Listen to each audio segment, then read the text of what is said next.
Hoje eu vou te ensinar a trabalhar com transparência no Illustrator.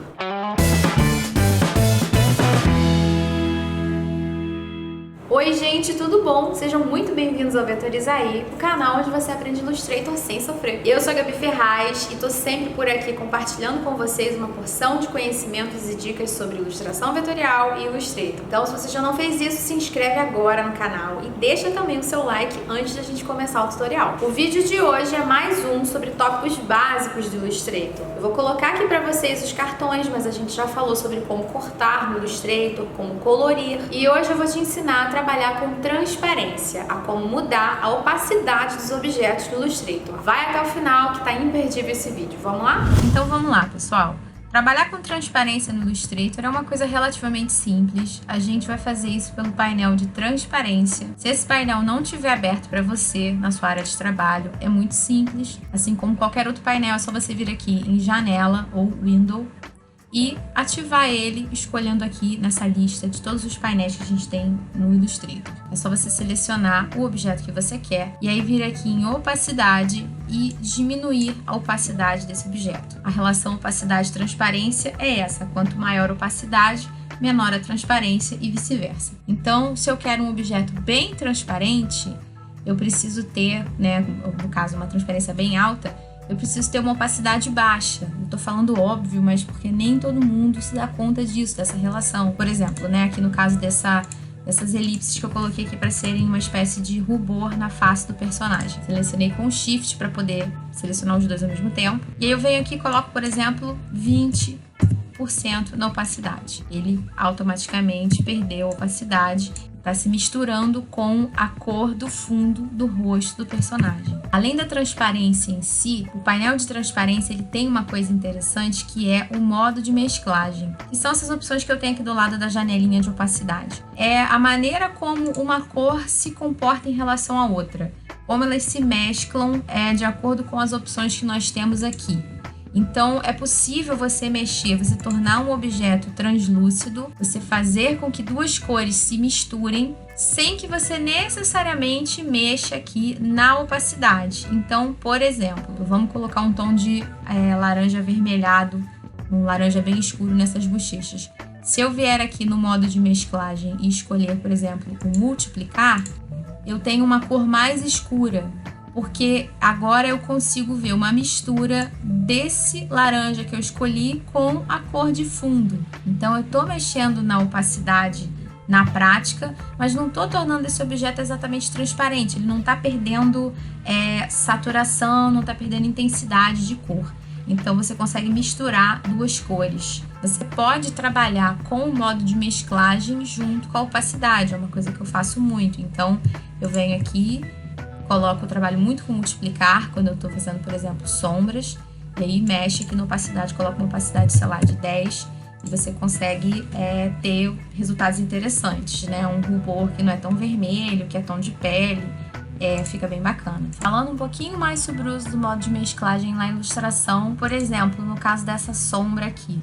Isso daqui é uma sombra, é uma meia-lua preta, e aí se a gente vier aqui no painel de aparência, eu consigo mexer, por exemplo, e voltar com o estado básico desse objeto. Então eu vim aqui e tirei a visibilidade da opacidade, tá vendo? Do efeito de opacidade. Então isso aqui é uma meia-lua preta, onde eu apliquei uma opacidade de 50%. Se eu venho aqui e coloco multiplicar, tá vendo que esse preto ficou mais quente? Ele se misturou, como eu falei antes para vocês, com a cor do rosto.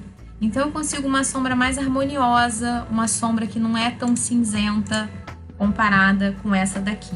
Isso dependendo do efeito que eu estiver buscando. Se eu quiser uma coisa mais quente, se eu quiser uma paleta de cores mais quente, dá certo. Então você pode depois vir aqui e ficar testando os resultados conforme você vai aplicando nas formas, como elas interagem com as outras cores. Se você quiser um tutorial só sobre modo de mesclagem, deixa um comentário aqui para mim pedindo o que a gente pode fazer. Dando mais um exemplo, só para propósitos recreativos, a gente pode usar a opacidade para brincar com o desenho, para tornar o desenho divertido. Então, por exemplo, eu separei essa parte do tampão aqui da cabeça do personagem e eu quero fazer uma cabeça que seja um aquário, que permita, né, um tampão de aquário que permita ver tudo que tem dentro. Então, tô pintando aqui de azul e venho aqui e mexo na opacidade, transformo de repente isso aqui com 50% de opacidade. E aí eu tenho uma cabeça de vidro bem interessante. E só pra gente colocar a cereja do bolo aqui, a gente pode selecionar esse segmento, colar e colocar como se fosse um brilhinho aqui dentro da cabeça dele. E pronto, você tem um tampo de vidro aqui trabalhado. Então, tudo isso com a transparência. A gente pode ir combinando esses recursos para você poder deixar a tua ilustração mais interessante. Para a gente terminar, eu quero falar para vocês um pouquinho sobre transparência em gradiente, que é uma coisa bem legal de fazer e que eu também uso muito. Então, vamos supor que eu queira aplicar um gradiente aqui. Funciona da seguinte maneira. Vamos vir aqui agora na janela de gradiente e vamos aplicar um gradiente linear de preto para branco. Eu vou escolher ele aqui das minhas amostras e pronto, tá? Deixa eu até inverter o sentido dele aqui. Se eu quiser, por acaso, aplicar uma transparência nesse branco daqui, eu tenho que vir aqui no painel de gradiente, selecionar a extremidade que eu quero, que no caso é a branca, então eu vou selecionar a bolinha branca aqui, tá? Tá vendo que ela ficou com uma marca de seleção. E aí aqui embaixo eu tenho uma janela de opacidade, onde eu posso controlar a opacidade só dessa cor. Então, eu quero totalmente transparente, vou vir aqui e vou botar branco. E desse jeito você tem uma transparência em uma só ponta do seu gradiente. Se eu quisesse fazer isso aqui realmente, o interessante seria depois vir aqui no painel de transparência e colocar um modo de mesclagem multiplicar para que o preto se misturasse melhor com a cor de fundo, não ficasse uma coisa cinzenta. A gente está fazendo isso para ilustração, porque é importante eu pontuar para vocês que no modo multiplicar, vamos voltar aqui com a opacidade para 100%, no modo multiplicar, os brancos eles já ficam totalmente transparentes. Mas isso daqui que eu fiz seria interessante se eu estivesse trabalhando com uma outra cor aqui nessa ponta, como por exemplo um vermelho. Então, se isso aqui tivesse uma opacidade de 0, eu teria esse resultado daqui, tá vendo? Então é desse jeito que a gente consegue trabalhar com a transparência, tanto num gradiente quanto numa forma chapada. E aí, você tem dificuldade para trabalhar com transparência? Esse vídeo te ajudou? Se sim, deixa um comentário aqui pra mim. Galera, essa foi a dica de hoje. Eu espero muito que vocês tenham gostado. Deixa um comentário aqui pra mim dizendo o que você achou, se você ficou com alguma dúvida. Ou então entre em contato comigo pela nossa lista de transmissão do WhatsApp. O nosso número de WhatsApp tá aparecendo no vídeo agora e as instruções para participar estão na descrição. Eu vou ficando por aqui. Um beijo e até a próxima. Tchau!